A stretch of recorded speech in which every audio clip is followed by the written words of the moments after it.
আমালোকে 2 বছৰ আগতে এইটো মেৰামত, কিন্তু আমি কালি ভাবা নাই যে আমাৰ এইটো এফেক্ট কৰিব।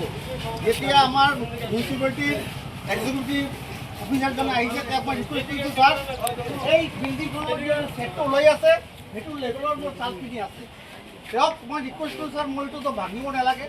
তেওঁ ক'লে এইটোৰ ওপৰত ৰুম আছে, বিল্ডিং আছে, তোমাৰ ওপৰত বিল্ডিঙৰ ৰুম আছে নেকি? আমি কেনেকুৱা কথা হ'ল, সেইটোতো কোনো ৰাস্তা।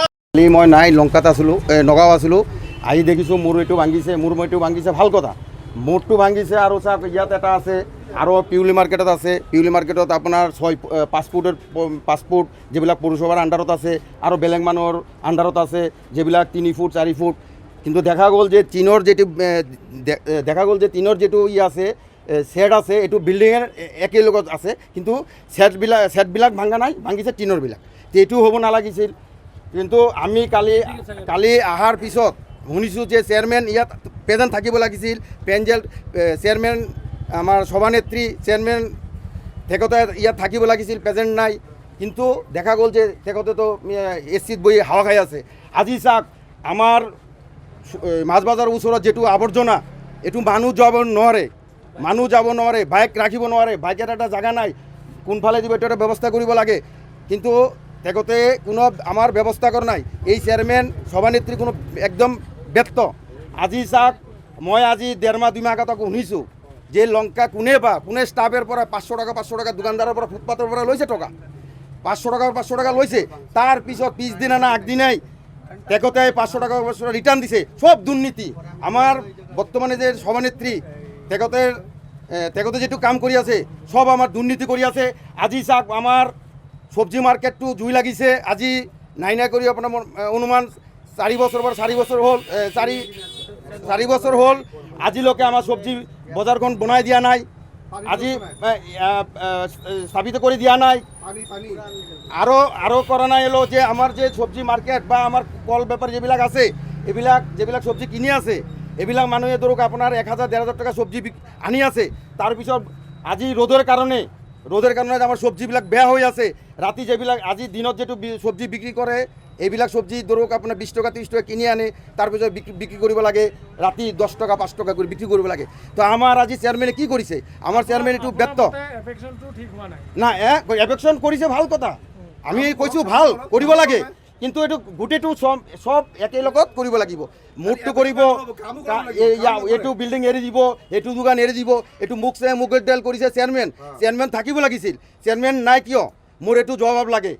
আৰু আমাৰ যে গৰু বজাৰ আজি আপোনালোকে জানে 2.5 বছৰ আমাৰ লংকা বজাৰ যিটো এফেকশ্যন কৰিলে মিউনিচিপালিটিৰ পৰা, সেইটোত মই ভালেই পাইছোঁ। কিন্তু কথাখিনি হ'ল যিখিনি এফেকশ্যন কৰিছে লিগেলি হোৱা নাই। যাৰ ভাঙিব লাগে তাৰ ভাঙা নাই, যাৰ লিগেলি আছে তাৰটো ভাঙিছে। এনেকুৱা বৈষম্যতামূলক কাম হ'ব নালাগিছিল। কিয়নো মোৰ দোকানৰ ওপৰতো আপোনালোকে ভিজুৱেল মাৰি চাব। মই কালি আমাৰ লংকা মিউনিচিপালিটিৰ যিটো এক্সিকিউটিভ অফিচাৰক মই ৰিকুৱেষ্ট কৰিছোঁ, সেই পিঠিতে গৈ যে ছাৰ আপুনি অলপ চাই লওক, মোৰ যে বাহিৰৰ শ্বেড টিনখন ওলাই আছে, এইটো বাহিৰৰ বিল্ডিঙৰ শ্বেডৰ লগত বৰাবৰ আছে। তেওঁ মোক এটা কথা ক'লে কি, তেওঁৰ বিল্ডিং আছে, ওপৰত ৰুম আছে, তোমাৰতো ওপৰত ৰুম নাই, তোমাৰতো প্লেইন টিন আছে। মানে মোৰ কথাখিনি এইটোই জানিব লাগে যেন এটা ৰোডৰ কাৰণে যদি প্ৰব্লেম হৈ থাকে মাৰ্কেটত, ফায়াৰ ব্ৰিগেড আহিব লাগে। তেওঁ চাওক যে মোৰ দোকানৰ শ্বেডত যদি কিবা প্ৰব্লেম হয়, 2টা fire brigade easily up down কৰিব পাৰিব। আৰু যদি তেওঁৰ বিল্ডিঙৰ লগত মোৰ টিনৰ লগত কিবা যদি ৰোডৰ সম্পৰ্ক থাকে, তেওঁ মোক বুজাই দিব লাগিব। আমি কেতিয়া এনেকুৱা কথাটো শুনা নাই। আৰু ৰোডৰটো যদি আমি ব্লক কৰোঁ সেইটো বেলেগ কথা, আমি ৰোড ব্লক কৰা নাই। আমাৰ টিনটো যিটো মেজাৰমেণ্ট আছে, সেই মেজাৰমেণ্টটো আমাৰ ডিচি ছাৰ আগতে মেজাৰমেণ্টটো মিউনিচিপালিটিৰ থ্ৰুৱেদি দি গৈছে যে আপোনালোকৰ ড্ৰেইনখিনিলৈকে থাকিব। আমিও সেইটো বিল্ডিঙৰ যিটো ছেটটো ওলাইছে সেইটোৰ লগত মেজাৰমেণ্ট মিলাই কেনে আমি কৰিছোঁ। তেওঁক ৰিকুৱেষ্ট কৰাৰ পিছতো নহয় আপোনাৰ এইটো ভাঙিব লাগিবই, মোক পাত্তাই দিয়া নাই। কি কৰিম? আমি দুখীয়া মানুহ। চাওক যোৱা আপোনাৰ কৰোণাৰ পিছত আমাৰ বিজনেছৰ অৱস্থা এনেই বেয়া। লাষ্ট ইয়াৰো ভাঙিলে, আমি নিজে ৰিপেয়াৰ কৰিলোঁ, এতিয়া আকৌ ভাঙিলে। এতিয়া ইমান পইচা ক'ত পাব কওকচোন?